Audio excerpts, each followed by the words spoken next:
Okay, so today, covalent bonding. So, like last time, we'll start off with the definition. So, covalent bonding is, again, that electrostatic attraction, that key phrase that we need to describe bonding, but this time between a shared pair of electrons and the atomic nuclei of the atoms involved. Now note, guys, the shared pair of electrons here is the negative part of our attraction because electrons are negative, and the atomic nuclei are the positive part of our attraction here because they have the protons within them that makes the nuclei positive. So why do we get covalent bonding? Why isn't everything ionic? Well, when elements from group 4, 5, 6 or 7 bond together, they can't do it by forming ions. They all want to gain electrons, none of them want to lose electrons. So you would only end up with negative ions, which obviously wouldn't attract one another because negatives and negatives would repel. So they have to work around this. They can't form ions by gaining electrons. They have to share electrons between them so that they will achieve their full outer shell. And we're still aiming for that full outer shell of 8 electrons in most cases, or 2 if you're hydrogen. And they use the negative electrons and the positive nuclei to hold them together, like our electrostatic attraction, to form what we call molecules. So a little diagram at the bottom, here are our hydrogen atoms. We're only showing the outer shell with the 1 electron on for hydrogen. And they share, like this diagram here, to form a molecule. And if you think, this looks a little bit like a Venn diagram in maths. So the 2 electrons are now in a shared area between the 2 hydrogen atoms, and this is what's holding them together, because this area here is going to be negatively charged, and here in the middle of our atoms we're going to have our positive nucleuses, so they will be attracted and held together. Sometimes we show the molecules using a stick diagram where we show the 2 atoms using the letter from the elements in the periodic table and a line to show the pair of electrons. So this line here represents these 2 electrons.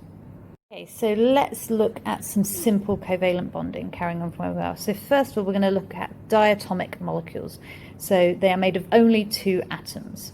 And I've put some examples down the side. So we've got a chlorine gas, hydrogen chloride, O2 oxygen gas, and N2 nitrogen gas. Note, guys, they're all from group, as we said, 4, 5, 6 or 7, and hydrogen. Hydrogen will also bond covalently because hydrogen's a little bit odd. And we've drawn the atoms out, so we have the 2 chlorine atoms, Cl2, a hydrogen and a chlorine, 2 oxygens, 2 nitrogens.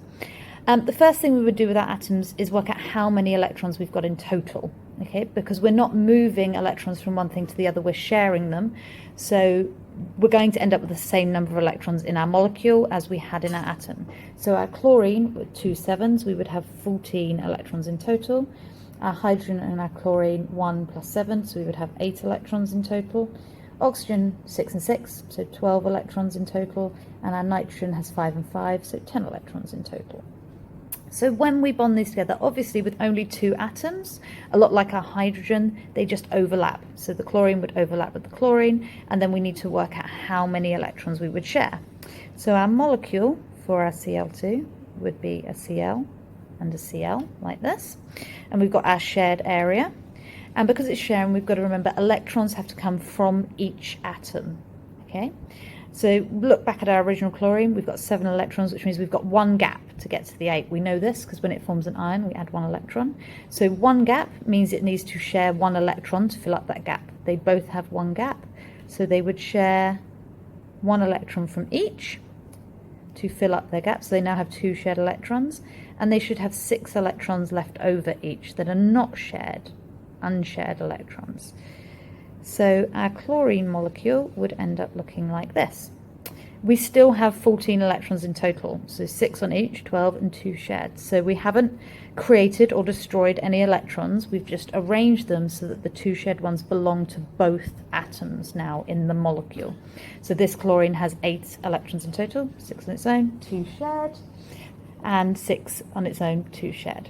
And our stick diagram would be like this. Chlorine, lime, chlorine. So in a similar way, hydrogen chloride could do the same thing. We only have 2 atoms, so they will obviously overlap like this. Hydrogen, if you remember, only needs 2 electrons because it's only in that first shell, so it's only got 1 gap. The chlorine has only got 1 gap, So they would share one electron from the hydrogen, one from the chlorine. Remember, they always have to share one from each. So our hydrogen is now happy. It has 2 electrons in the shared area, and the chlorine still has 6 left over. So that it would be like that. And our stick model would be hydrogen, line, Cl. Remember, the line shows the 2 shared electrons. It gets a little bit trickier when we get to O2 and N2. Obviously, it's simple in terms of drawing the diagram. We've got 2 oxygens, so they are still going to just overlap like this. But now we've got far more gaps over here. Okay, the oxygens have 6 electrons each, and obviously they want to get up to 8, so they have a gap. They have 2 gaps. They need 2 electrons. So we need to draw our diagram a little bit bigger. So there would be no point in this oxygen and this oxygen putting 1 in each, because they'd have 2 shared electrons, and then 5 around the outside, which would only add up to 7 in total. So because they have 2 gaps, they are going to have to share 2 electrons each. So they would end up with 4 electrons in total in the middle, 2 from this oxygen and 2 from this oxygen. We're still going to end up with 12 in total, because if we take 2 off here, we will have 4 electrons left over on this one, and 4 electrons left over on this one. So we still have our 12 electrons, 4 plus 4 plus 4, so we still have 12 electrons here. But we now have 4 shared electrons to make this oxygen have 8 in total, 4 shared, 4 by itself. So we would call this a double bond, and we'd show it like this, because there is a line for each pair of electrons. So we end up with 2 bonds rather than the 1 bond with the 1 pair. And in a similar way with the nitrogen, because we've now got 3 gaps, obviously this means the nitrogen is going to need to share far more electrons. In fact, it's going to have to share 3 from each of it to get 3 back. So you will end up with 6 electrons shared in the middle, 3 from this one and 3 from this one, and 2 left over on each, like this, to give them 6 shared 2.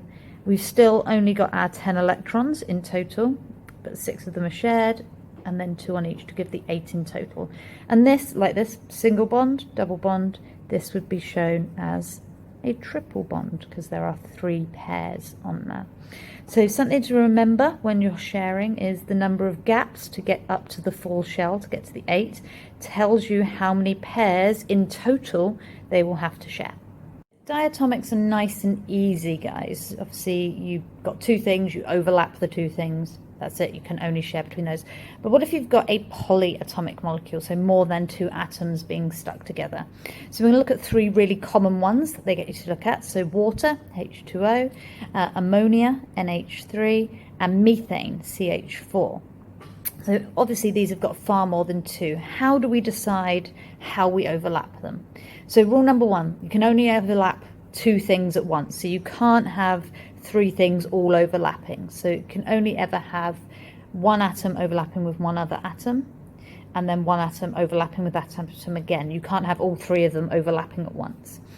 And then the second rule is, obviously, to a certain extent, the one with the most gaps, the one that needs the most electron, is going to be the one that's in the center of the molecule, because we can't put this hydrogen in the center of the molecule. It's got 1 electron, it wants to gain 1 electron, so it can only overlap with 1 thing. It would be twofold. You'd be putting too many electrons into the hydrogen if it was in the middle. If we had this hydrogen in the middle overlapping with this and this, there's no way to share electrons with both things.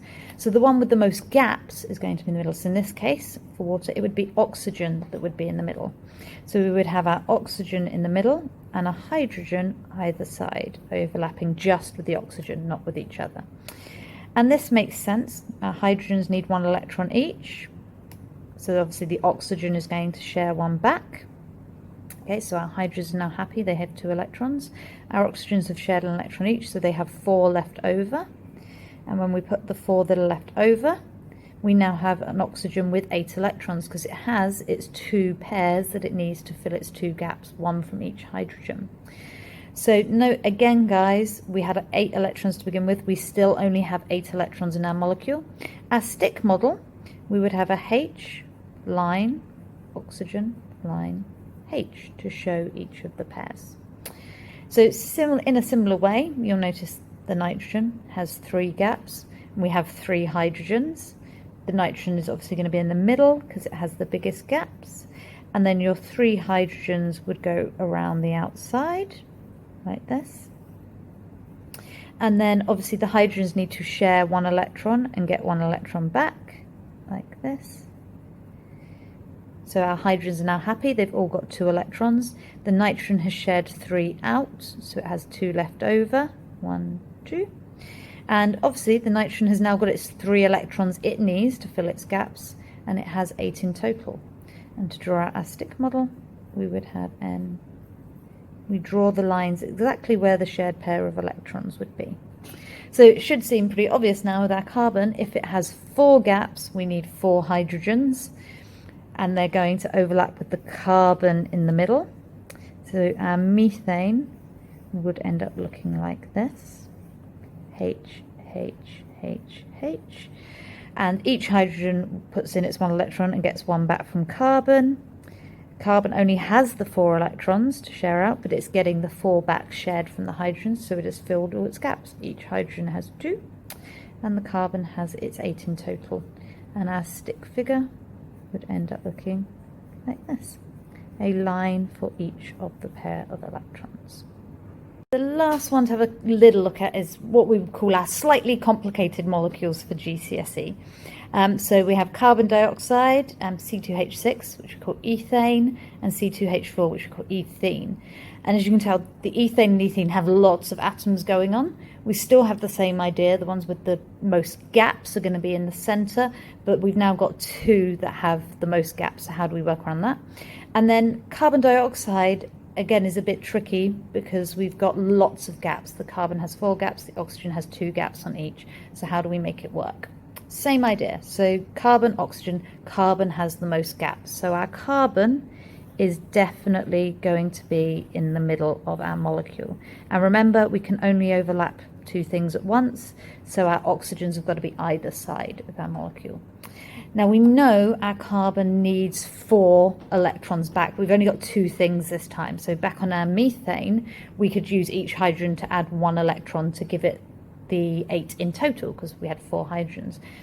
But fortunately, our oxygen has 2 gaps, so it needs 2 back as well.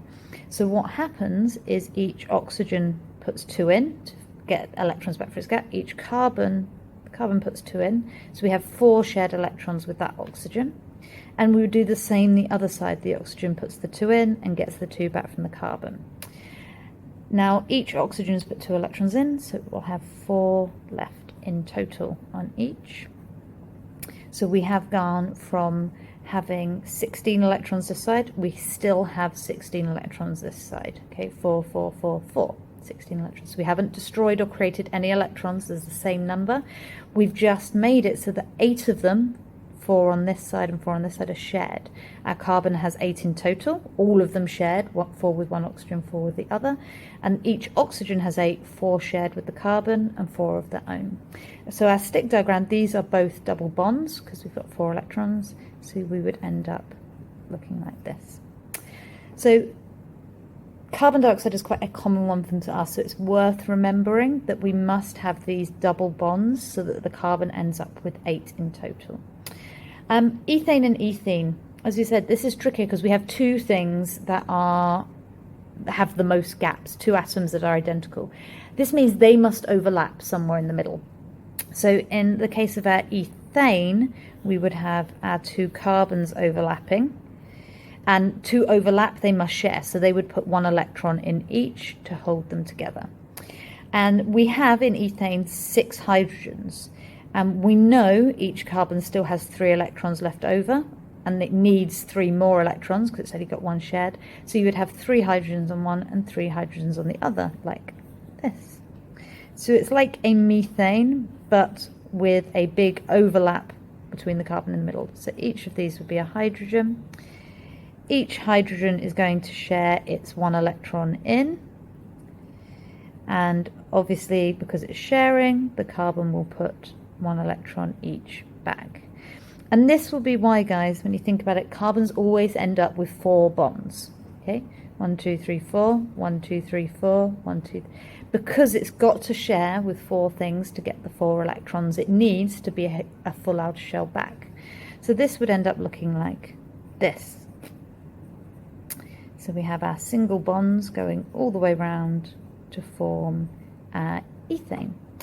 Now ethene is a little bit different. It doesn't have enough hydrogens to do this. There's not enough hydrogens for it to share 1 bond in the middle and then be filled up by the hydrogens adding electrons.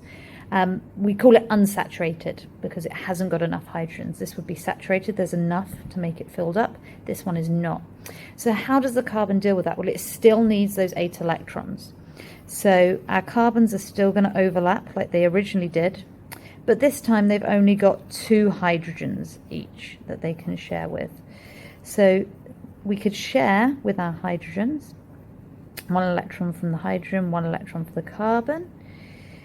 So the hydrogens are now happy. They've got their 2 electrons. Our carbons are not, though. At the moment, they've shared 1 each. They've got 2 of their own. So if I put the 2 on here, we'd have 6 on this carbon and 6 on this carbon. They're still missing 2 gaps. So how do they get the 2? Well, they share. We fill up the gaps by sharing. So we would have 4 electrons in the middle, 2 from this one and 2 from this one, to make sure that each carbon has 8 in total. And we would show this as our double bond again. So it would end up looking like this. Ooh, can't draw a H. So if there is not enough hydrogens on a carbon, you will have to form double bonds between the carbons because the carbon always has to have 4 bonds so that it is getting enough electrons for the outer shell. Last little reminder, covalent bonding is the electrostatic attraction, a key word again, between a shared pair of electrons and the atomic nuclei. And note, it's a pair, so our number of electrons should all be even numbers. We've been showing 2 or 4 or 6 every time. And it happens when you have a molecule made from something in group 4, 5, 6 or 7 and hydrogen, because they cannot form ions that allow them to attract to one another.